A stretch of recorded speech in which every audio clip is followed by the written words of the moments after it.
Greetings from TV AIBD. Hi, this is Philomena, and today I'm speaking with a very prominent person in Asia Pacific, a lady who has made waves as a leader in the Asia Pacific region. She's none other than Her Excellency, Ms Armida Salsiah Alisjahbana, Under Secretary General of the United Nations and Executive Secretary of the UN ESCAP.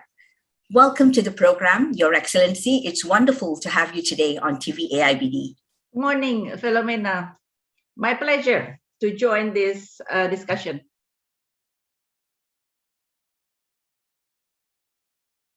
Yes, ma'am. And there's so many things that UN ESCAP is doing to build back better, especially during this pandemic. And even as we spoke earlier, the pandemic has exceeded its timing. It's now like almost more than 18 months, and we are still working under lockdown in some countries and working remotely still. So I just want to ask you, what is UN ESCAP's key focus for the socio-economic development of the region since the pandemic? What ESCAP has been doing to support the member state? First and foremost is we help member state to mitigate. First is the mitigation, right? To mitigate the impact, especially socio-economic impact. That's why one of our priority areas of work is on how for countries to scale up the social protection. Many countries still do not have adequate social protection. So we assist countries in how to scale up the social protection. Yeah? So therefore, the most vulnerable people could be protected. And second is also how for the countries to prepare better for future pandemics as well as crises. Yeah, and now is even even getting more complicated because climate change exacerbated further, right? So this nexus, of pandemics, climate change, and the existing inequality, poverty, and all that vulnerability. Yeah. So therefore, we take a more holistic approach to assist countries also to better prepare for the future crisis as well as pandemic. So those are in a nutshell, as well as we also support countries in mainstreaming and strengthening the resiliency aspect.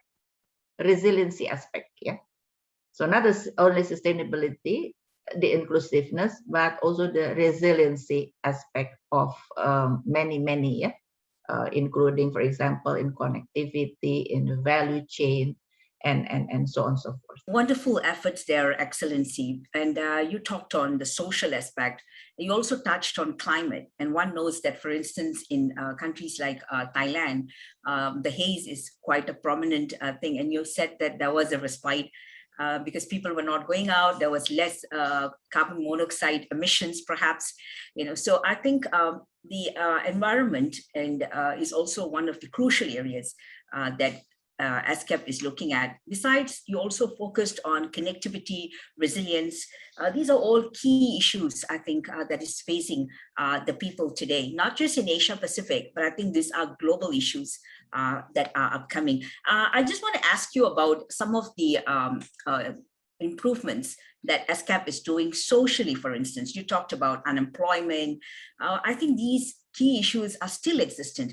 So what are perhaps some of ESCAP's recommendations to governments maybe in improving these social areas? We have an activity project called Catalyzing Women Entrepreneurs to empower women through their entrepreneurship, but at the same time also harnessing this digital technology, a fintech and so on. So this is one concrete example, and we work in 6 countries in our region. Why 6 countries? 6 countries targeted, especially LDC countries, LDC countries, the least developed countries. Just to name a few, for example, we work in Nepal, we work in also Cambodia. We work as well as several of the Pacific countries. So not only LDC, but the SIDS, for example, in Fiji. So therefore, we train the women entrepreneurs with this fintech, with the technology and so on. But at the same time, also, we provide the seed money. Looking at small island developing nations, and also we're looking at LDCs or least developed countries. And what you're doing is actually providing seed money and creating women entrepreneurs in fintech. Now, this is really exciting. So tell me, are you collaborating with the private sector? Yes, certainly. We also collaborate with private sector. Yeah, so the basic idea is not for us, of course, not for us to do all the work, but what we are doing is like a stimulus, to stimulate, to initiate. That's why the seed funding and so on, and that's why we also work with our UN colleague, the UN Capital Development Fund, CDF.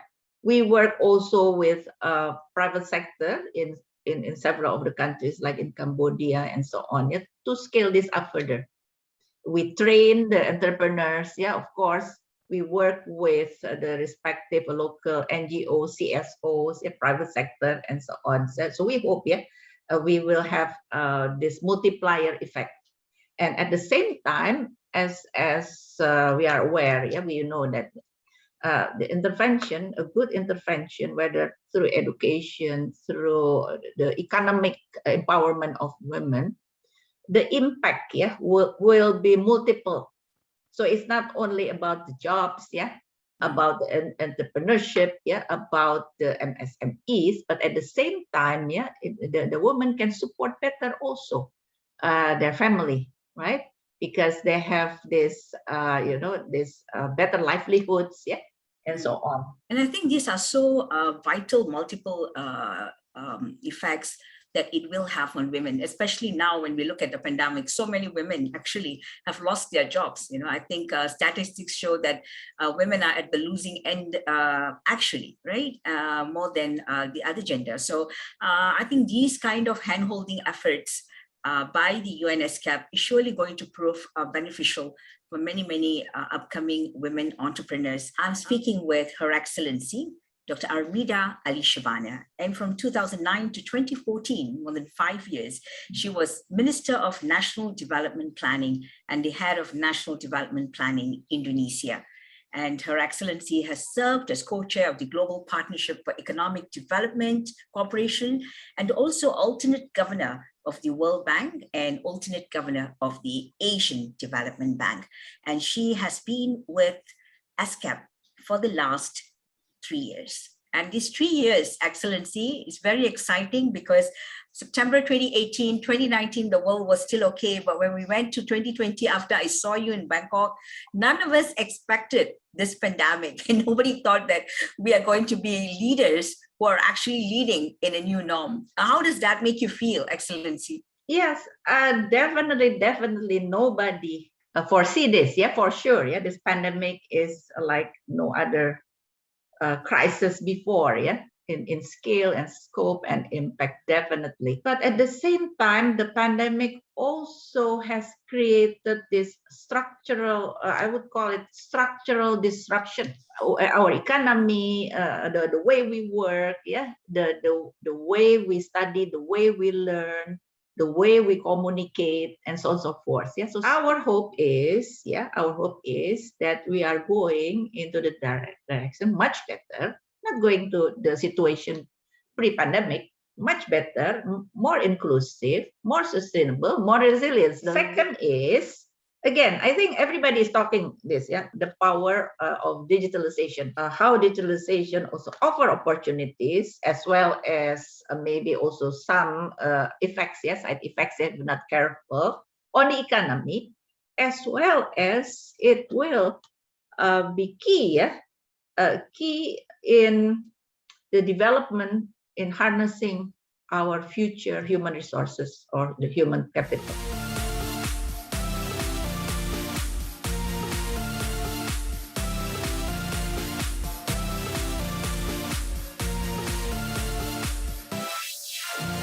Today, I think earlier you mentioned that children need to be schooled and they can't go to school because of the pandemic. So they need connectivity.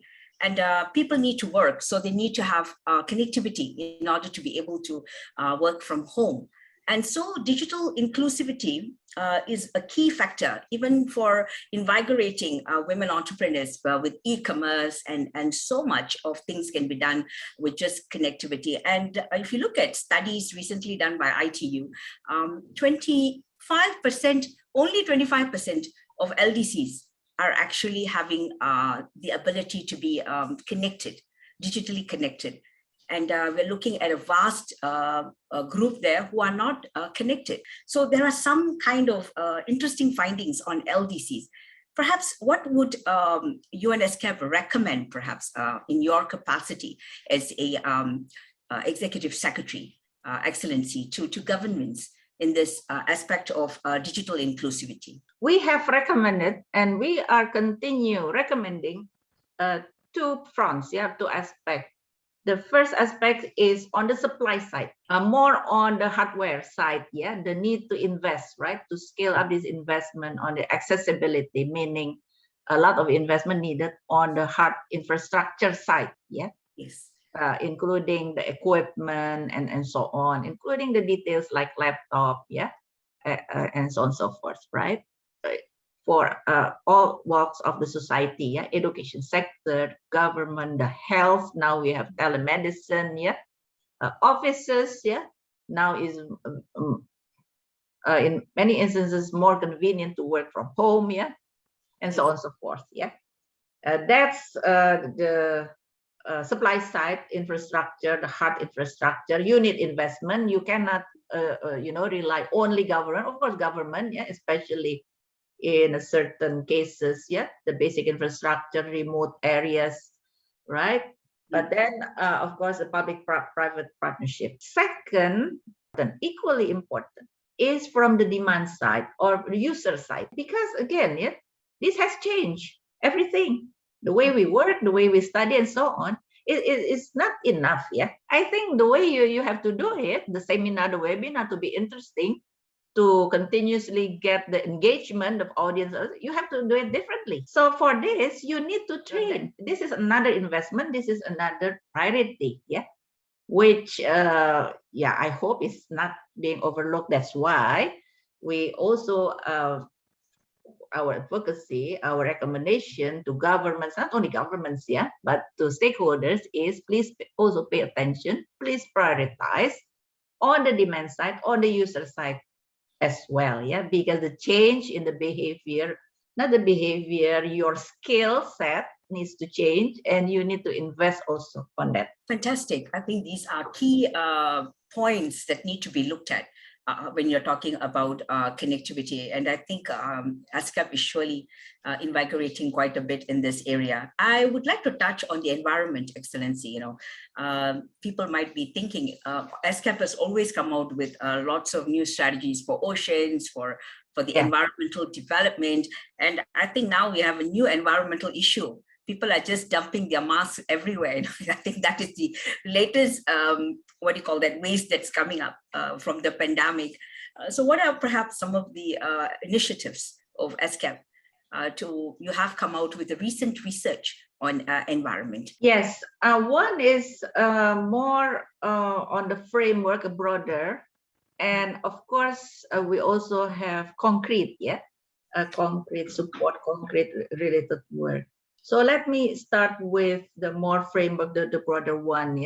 So now, as we lead to COP26 in Glasgow in November, right? So everybody, because of this climate urgency, in the current trajectory, we are just way off. So and our region is because our region contributes more than half of the greenhouse gas emission globally, more than half, cumulative as well as the net increase, so therefore solution-wise also has to come from the region, but unfortunately it's still work in progress, not yet enough, so therefore what we are doing is, okay, what are the source, the major source, then we need to tackle the major source, also to advocate, to give recommendation to work with the countries concerned, so this will be reflected in the NDCs, the national determined contribution, right? The national contribution of countries is not, in many cases, many instances, not ambitious enough. So we are pushing also, we are working with countries in the region. Could you come up with a more ambitious, more concrete, and more scaled up commitment? In what area? For example, the area we work quite intensively is on energy. Why energy? Because energy is one of the major source, yeah, especially the fossil fuel based energy. That's why concretely we work with member states, and this is based on the mandates, yeah, from the Ministerial Energy Forum a few years back, yeah, that asked ESCAP, could you assist countries in developing the SDG 7? SDG 7 is on energy roadmap. You see, if you want to improve, yeah, whether energy efficiency, you want to have more renewable in the energy mix, yeah. You want, aside from the modern energy access, you need to have the roadmap, right? Because it's clear, oh, roadmap, we want to go there, right? And then how much investment needed, yeah? How we can collaborate with private sector, international, partners, and so on and so forth. So we assist in the formulation of the SDG 7 roadmap. Absolutely interesting, what do you call that, initiatives, and I'm sure that these initiatives will fall into place, and we hope to see a more vibrant region. And I just want to bring back the role of media. I think you had mentioned the role of media in the pandemic, and me sitting here as the head of media for the Asia Pacific, I think media has also played a crucial role in bringing and creating awareness on the pandemic, on several issues. How do you think media can further support the vision and the works of the ESCAP and other UN bodies, perhaps? Yes, media definitely. Media is one of the strategic partner. Yeah, because media is the means, yeah, for not only for ESCAP, for everybody, UN agencies, everybody, government, so on, to communicate, yeah, to communicate two-way, yeah, in the sense that, okay, we have this certain priority areas, we want to work with countries, we want to push a certain priority agenda that are committed by member states, for example, like the climate change. Of course, yeah, we need media, right, to articulate that, to convince people, and so on. A second aspect, of course, this is not within our purview, yeah, or let alone our expertise, yeah. But there is this increasingly this challenge, yeah, with this digitalization and so on, yeah. Fake news, and so on, yeah. So how also, yeah, to minimize, yeah, and to really articulate, communicate, yeah, the information needed, yeah, by people, by stakeholders. So this is a challenge. And third is the challenge, and of course the media, especially you and colleagues there are the experts, yeah. How we can also communicate more effectively. We have the young generation. So I think the way you communicate, I think it's different, yeah. I think that's really, really a point that you're making, because media is not just reaching one target. So it is multi-targeted. So you're looking at the youth who might be consuming media on social media. And then you have the older population who might be actually getting it from the traditional sources. But one thing is for sure, during the pandemic, we have seen that there's a huge rise in the relevance of traditional media and family TV time together, and especially with schools, some people with no connectivity. There are schools, for instance, in India, I think also in Indonesia, they've come out with a school on TV, like tutor TV. Yeah. So traditional media is bouncing back, hopefully reaching out to the young. A lot has to be said about trends. So it's a challenge out there, but I think media certainly has a very vital role to play in enhancing the knowledge and bringing the awareness of the works done by all our UN parties. So I'm speaking with Her Excellency, Dr. Alishjahbana, and she's a very prominent lady, and also she is someone who has got multiple awards to her name. She has been awarded the Mahaputra Adi Pradana Order, or Bintang Mahaputra Adi Pradana from the Republic of Indonesia, honorary brave of the Indonesian Navy and also honorary flight wing from the Indonesian Air Force. So a woman with a lot of experience, with so many, she wears many hats, and she has worked in several areas, and she is spearheading the initiatives in the Asia Pacific region for ESCAP. Excellency Armida, it's been really, really pleasurable talking to you today and your initiative. So what is your, what's your final words perhaps for the initiatives in Asia Pacific, and what do you expect all stakeholders to do? Yeah, again, one element, which was not there, many years back, the last crisis, which is digitalization. Digitalization offers a tremendous opportunity, in all walks of life again.